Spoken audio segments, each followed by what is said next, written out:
Hi! Another day, another surgery. So today is the follow-up. Nag-follow up po yung ating patient, si Ma'am Chichay Buzer.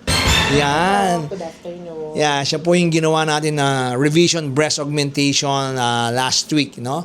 So from 500, right? Yes po, 500cc. 500cc, pinalitan po natin ng 800cc.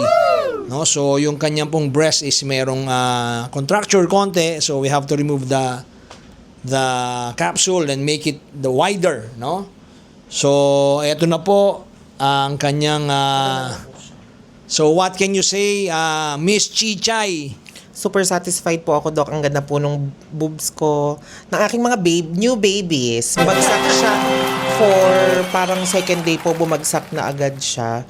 Natural looking. Tapos, ini-start ko na siyang i-massage. Malambot na siya agad.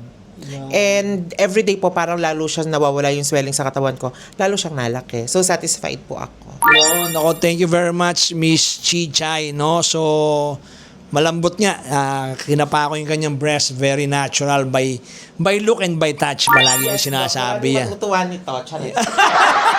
Marami matutuwa, marami siyang boyfriends. Yung mga So, crush po sa akin, charit. yan, yung mga may crush sa kanya. So, yan po, thank you very much, Miss Chichay. Thank you po, Doc. Thank you. So, that's it. Another day, another surgery. Recommended po sa aking mga friends, si Doc. Thank you po.